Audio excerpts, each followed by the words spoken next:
G'day guys, Vigra here, and I'm still printing.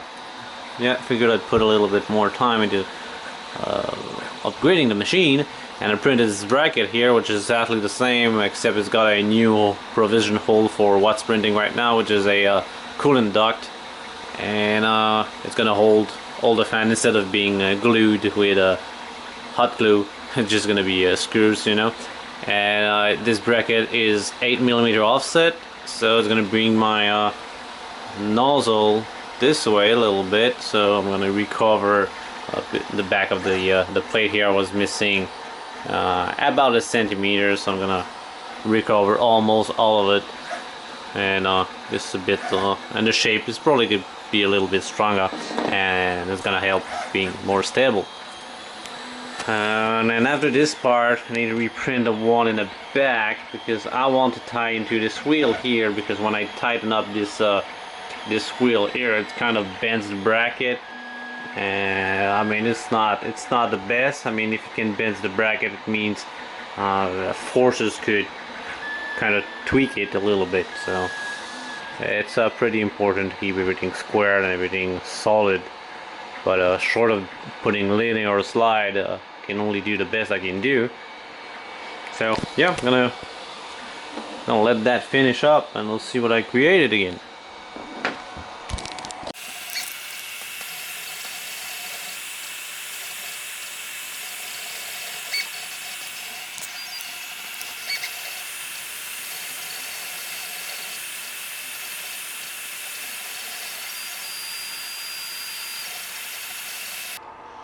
Okay, so obviously I had a problem with the support. I'm using a tree support on this thing. It takes less material than a normal support, but it broke off, and it was the leg that was supposed to go here and support the overhang, but it failed. So what you can do, you can just hold a little piece here until the printer gives it a few passes, and then it's stuck there, and it was able to continue without failing to print.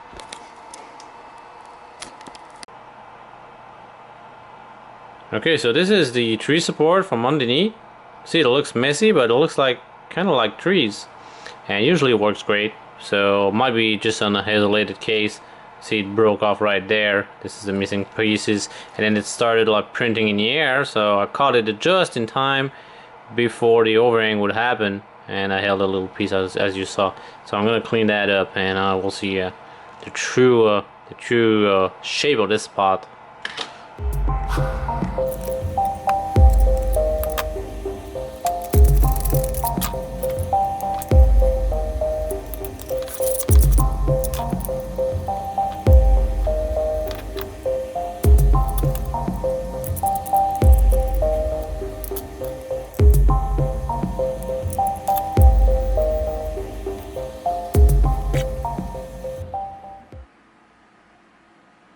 Okay, there it is, all installed. The limit switch doesn't have any spacers now. Instead of spacer, it's the part that holds the cooling fan. So the frame of the cooling fan is doing the spacing. It helped quite a bit for, let me just remove that. I removed the screw for this thing for a reason. There we go. And yep, that's the amount of room that I'm missing. I'm not missing much because, as you can see, the clip that's holding, well, it's pretty damn close, so I wouldn't go near the edge anyways, so I'll call that a success.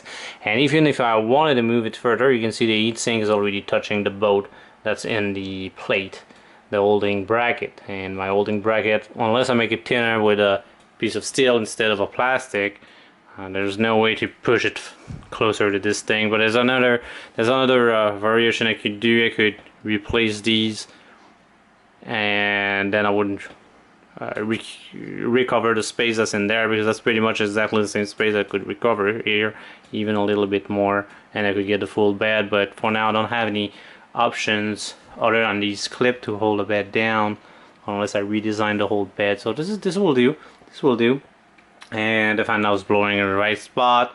I still need to get a proper stepper cooler, because now I'm just using the original fan and this little heatsink, but it seems to be working because it's holding by hot glue. So if it was overheating, the glue would just let it fall out.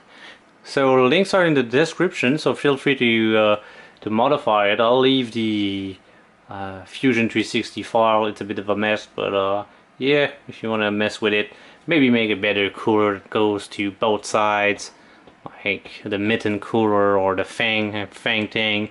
But at least you get the bracket right and you get the spacing right for everything else. So all you have to do is design a little snout. So yeah, so grab the files and knock yourself out. Thanks for watching. Have a good day.